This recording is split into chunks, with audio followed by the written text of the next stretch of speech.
Okay, we're back with more Let's Play Mega Man X. Which one are we gonna do next? The good news is that the more dudes I kill, the less names I have to list off over and over again. Yes, you've done that on every. You've done that on every. Are you boss. calling me a pothead? I feel like. All right. I feel offended here, and I want you to take down a statue. Who is this guy here? This guy. Spark Mandrill. Spark Mandrill. Who's the other one? Fuck yeah. What? Just bear with me, bro. I was about to say, you're not going to actually make me do it after I just said that. Oh, dude, after you beat one of these two, I'm going to make you repeat again. I just watch. So Flame Mammoth. See, even though it how looks do they come up with this? Even though he looks like he's just frowning. I don't, like, if you look at both these pictures, what would you, without knowing the name, what would you call it? Like, there's no hint at what they actually, like, the Falcon here. He's got a big old, like, you worm. You can kind of guess. He's got, like, a worm draped across his face or something. Well, and I mean, we've all been there, you know, but it's, right. I'm confused. Hey. I feel like you're hinting at this guy. Do you want to play him? I'm gonna do it. Okay, now you gotta. Because we gotta actually start. What's his name again? We gotta actually start. We gotta actually start a level, dude. Spark Mandrill. Apparently, Mandrill, I guess, is like a sort of weird, rare, uncommon form of like lion. Oh, we all know that. Because nobody knew what it was, so they were like, well, there's no such thing as a Kuwanger, so maybe there's no such thing as a Mandrill. Apparently, Mandrill is... That was my vote, really. I'm actually... It's some kind of lion, or something related to a lion. I'm not sure if... maybe they're only located in, like, one area of the world, so they're not super well known. Or maybe they're extinct. I don't even know if they're extinct or not. Oh, look at this. I feel like I've... What? Does that pick up the item for you? Yep, that's the only way to get it. That is amazing. I didn't know that. Oops.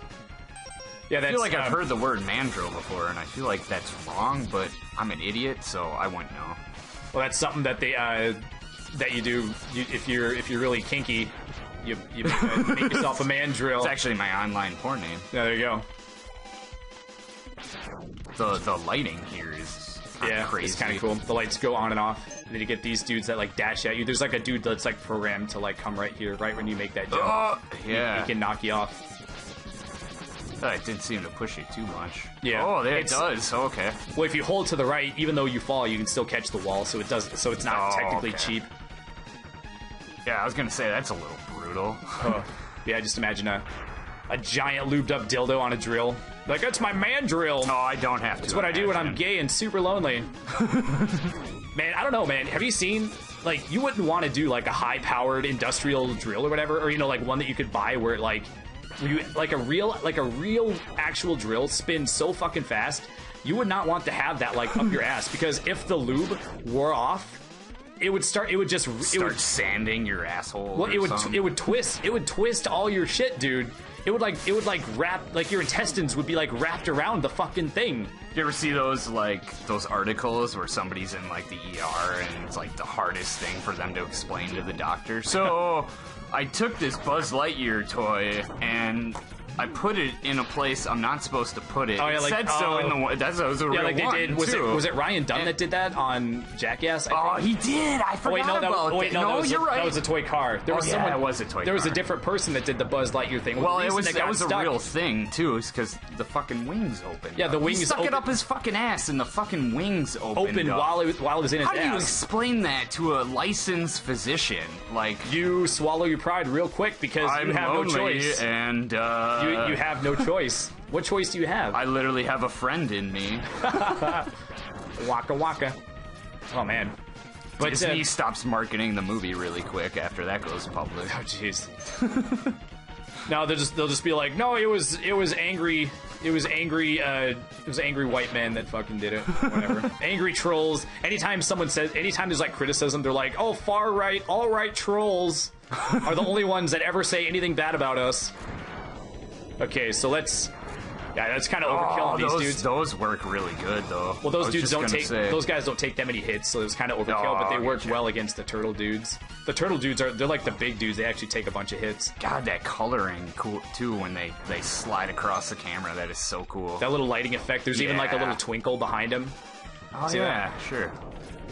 That's why these cool, kind of games were cool, man. Like, they didn't have to do that. The game would have been just as good without that. Well, and see, back in the day, that was just astounding, too. Not that, I don't know, how old is this game? It came out in 1993. 93, okay. So it was like a little older. It was a little bit past midway of the SNES's life cycle. So you are at, what, a third of health right here, bro. This is going to be a hard one, I feel. Is he kind of a hard boss or not? Kinda. I don't fight him. I don't fight him without the... I don't fight him with just the Buster very often. Is that what... That's all you got? Well, I could use the weakness, but that's for pussies. It totally has got some, like, knockback damage. Or it did there for a second. Well, he knocks you off the wall when he punches it. Yeah, you hit him really good one time, and you actually knocked him back. Yeah, that's super beneficial. He's sort of considered... I don't know. This guy is sort of easy and sort of not. He does like a dash punch. If you hit him with a charged shot when he's doing that, it knocks him back. He kind of Conor McGregor's you a little bit. But then again, sometimes he is, I guess, hard to dodge. Or if you shoot a charged shot and then he dashes at you before you have time to shoot another one. Again, referring to the Game Boy game I played too, I remember, I don't know if it was one or two bosses, I'm sure there was a couple, but they have those shots that just follow the wall of like the arena you're fighting them in, and that gets really brutal really quick. Yeah, there's a boss in Mega Man X2 that does that. That's like half of fighting him is avoiding the things that are coming up the wall. Yeah, so it negates you from climbing a little. Yeah. And he comes up from the bottom, so you can't stay on the ground either. Yeah. Okay, yeah, that fight was actually pretty easy. It's hard to do without power-ups, and plus I have the armor, so the armor is going to make every boss... I'm taking half damage from everything. I was going to say, so the game is like... beat him quick. So yeah, so the game has actually gotten significantly easier. Do you want me to pick again? Yeah, I picked him before you had to... I was hoping you would, like, space out. No, I did. All right, Flame Mammoth, here we go. What's his name? Oh, Mr. Got Jokes here. Anyway, this level is, How do you mix Flame Mammoth, too? That's not appropriate. Maybe he's just fabulous. Boy, speaking of fabulous, I saw that you moved that Christmas card that I put on the counter. I hung that up. Was that for you? I didn't really read it. I wasn't trying to invade privacy. I got a Christmas card from my grandma, and this card, they like dipped the entire card in glue, and then dunked it or they dipped it in glue and then they dunked it in glitter. That's how you get your girlfriend to think that you're cheating on her really quick, because you got glitter all over your fucking hands. Well, I and looked face. at it. There was so much glitter on this card. This card had the most glitter on it than I've ever fucking seen, and just this card had so much glitter on it. I was like starting to feel fabulous just looking at it. I was like, I better read this card quick before I turn all the way gay. Like, what the hell? So I like read it, and I'm looking, and it's already, just for me holding the card, there was already like glitter. There was glitter on my hands, and then I kind of looked at my hand, and then I saw like another one out of the corner of my eye. I'm like, I can't touch this card, man. Like, it's just gonna get fucking everywhere, and that's part of the reason I just left it on the counter. So I was like, I'll let somebody else move it. And then you hung it up. That worked out really well. Yeah, and then you hung it up on the fridge. Dude, and my hand was sweaty too, so the amount of fucking glitter I got on my hand was ridiculous. My grandma used to do that scrapbooking shit, and I absolutely loved her, so I appreciated all the cards she made for me. But the level of annoyance with that would get a little high, I gotta be honest. Yeah, like, jeez. It was so much glitter, dude. I'm a dude, Grandma, thanks, but... Yeah. I guess maybe she's not aware of, like, the whole, like, fabulous glitter, like, gay thing.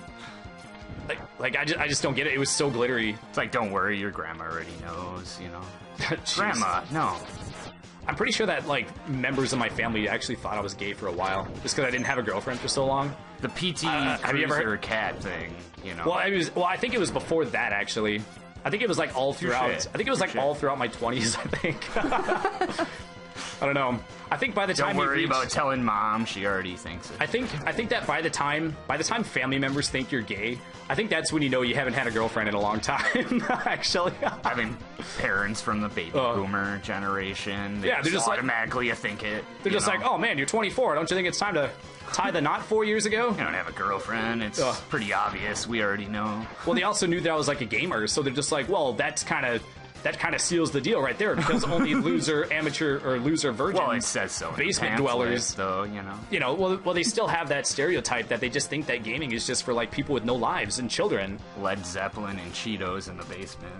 Oh man, a box of wine sounds like a good time. Yeah, I was just gonna say that's usually my Saturday. Have you ever drank a box of wine, dude? Yeah, and it's not pretty. It's not pretty. What's not pretty about it? The vomit. I was about to say, was it some effect to drinking it, or was it just not I could classy? do my whiskey thing, but then for me, when the wine comes back up, it's not pretty. Or you could just not puke like a bitch. I can't. Yeah, there was actually one time. Yeah, actually, the whole basement dweller thing actually kind of reminded me. Between the age of 23 and a half and almost 27, actually lived in my parents' basement, and like there's a couple times they like made comments that like they felt bad about it, but then I was sitting here going like, this is fucking sweet, man. I got my own place down here, man. I got my video games and I get left the fuck alone most of the time. It's pretty sweet down here, you know. Actually, I didn't actually feel too bad about it, and I'm sitting here like just working at Taco Bell, and I'm like, well, you know, like, you know, from the age of, first of all, who the hell is going to date a grown man living in his parents' basement? So I wasn't even, like, looking. I would. Excuse me. Yeah.